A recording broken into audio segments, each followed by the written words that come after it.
Kalau kita tidak ikut tapi kita cocok terhadap kemaksiatan tersebut, kita dihitung termasuk orang yang menjadi ikut dalam kemaksiatan tersebut.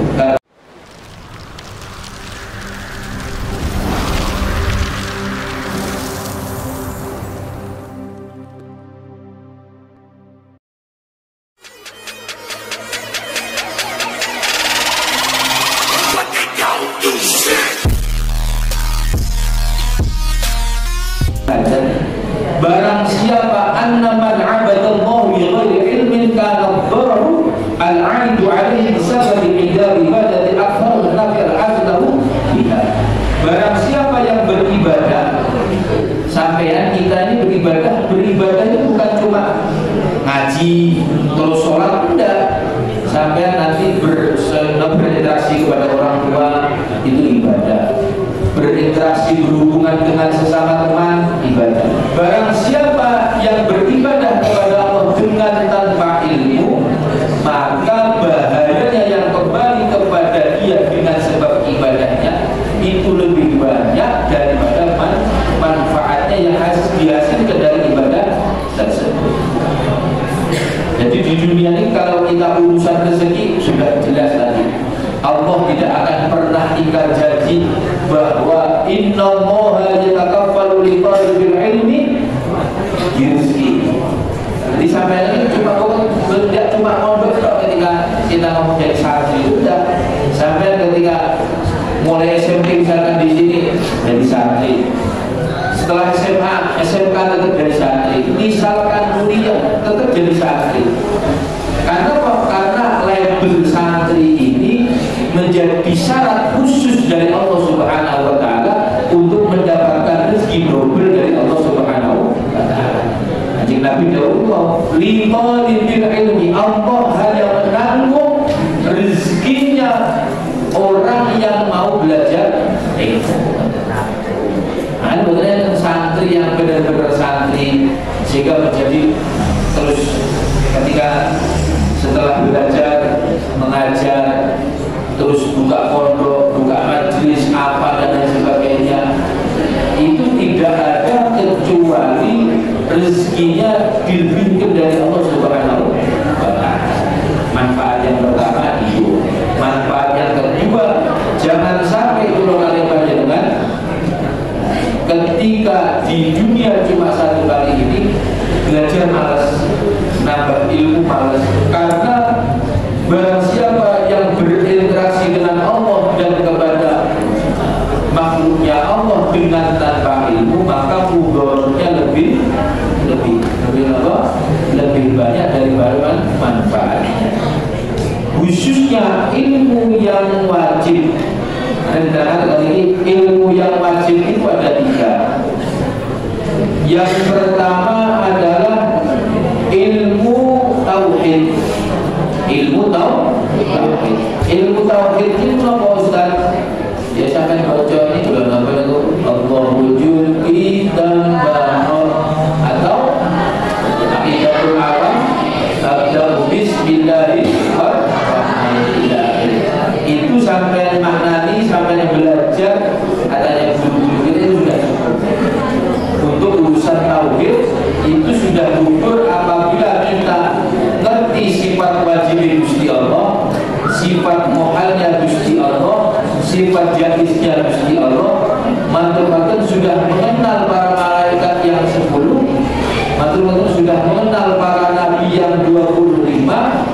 Karena nabi yang wajib diketahui itu adalah 25.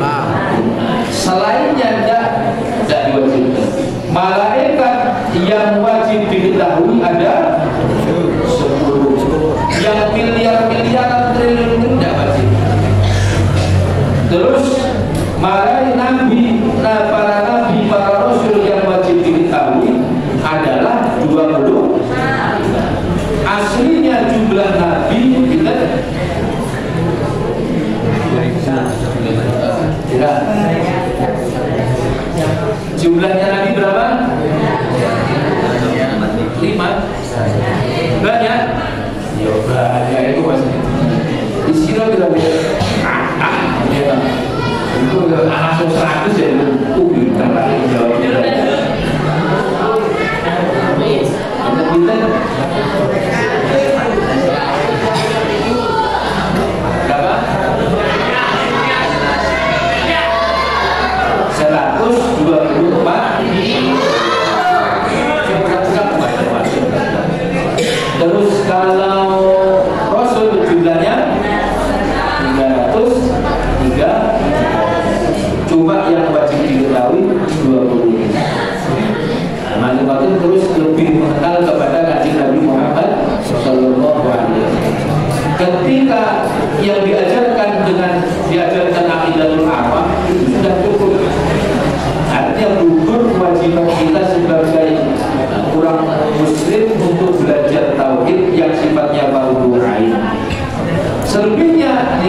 kifayah, selebihnya tidak wajib atau tambah wawasan saja.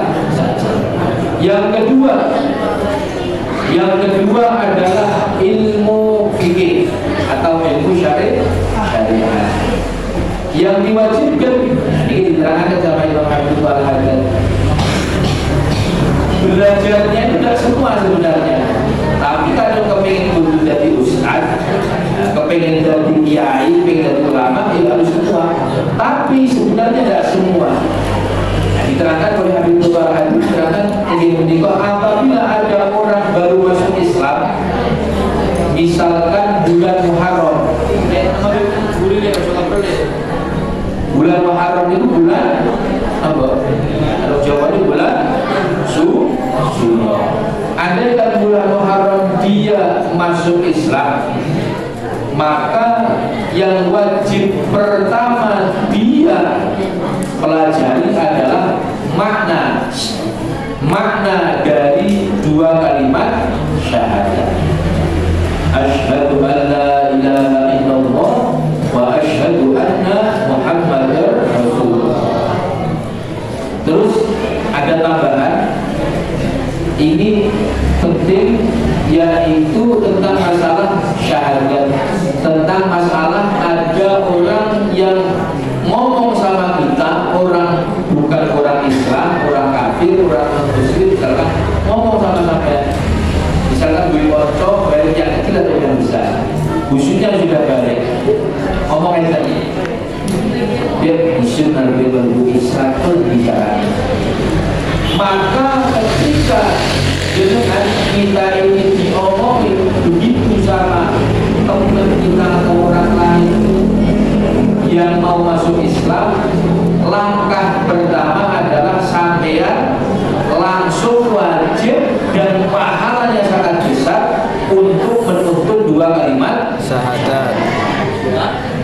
Jadi nopo boleh perlu ke kiai, ke ustaz, ke sinten itu nomor sekian.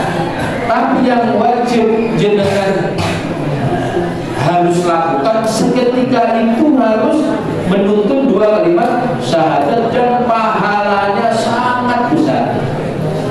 Orang keluar dari Islam itu tidak ada dosa yang paling besar kecuali murtad.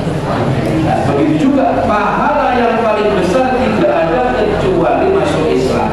Berarti kalau ada kita memasukkan Islam dengan tanpa paksa, ya tentunya orang ngomong sudah punya Islam itu baru tadi ustaz baru tadi sini langsung ya isu ngaku apa ngajarin atau isu kamu tuh punya ustaz hari yang ustaz hal penting yang isu dulu langsung asyhadu an la ilaha illallah wa asyhadu anna Muhammadar Rasulullah.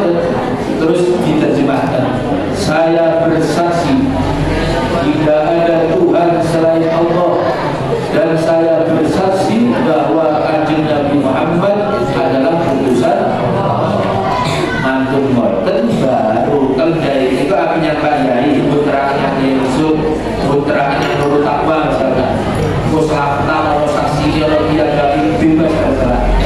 Tapi yang paling wajib adalah menuntut sendiri. Betapa Ustaz diterapkan adalah ar-ridho bil maksiat. Dikhawatirkan ketika sampean ini menunda orang masuk Islam, ya wes kok jam 5 misalkan pagi jam 7 ngomong mantul terus mobil asar ketemu Pak Yai ya. Dan dikhawatirkan ketika bernama mari ngomong terus mati. Sinten kamu mau jawabnya? Jawab adalah yang diomongi tadi. Dan ketika kulo kali panjenengan Bismillah. Dan ketika kulo kali panjenengan menunda orang Islam berarti membiarkan orang dalam keadaan kufur, dalam keadaan kafir.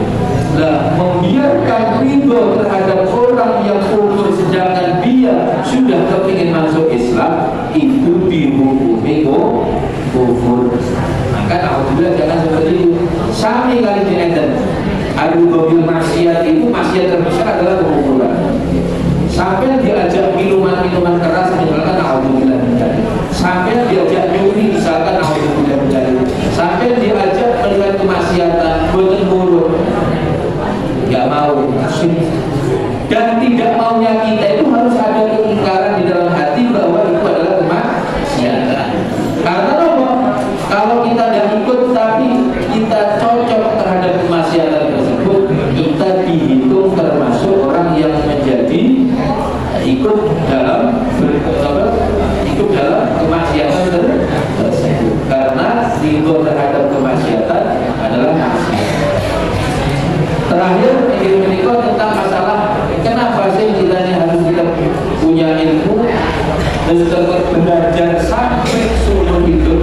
Jadi sampai ini kita ini Kanjeng Nabi memerintahkan masa wajib belajar itu seumur hidup, bukan 12 tahun, 13 tahun.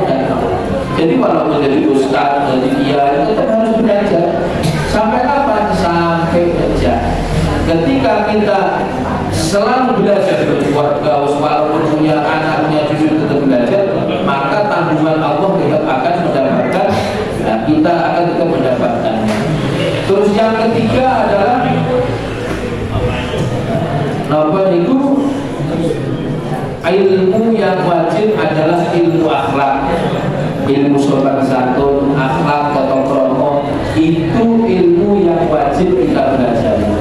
Makanya ilmu taklim, hidayah dan lain sebagainya itu perlu kita pelajari. Kitab akhlakul libanin, akhlakul libanat itu harus kita pelajari.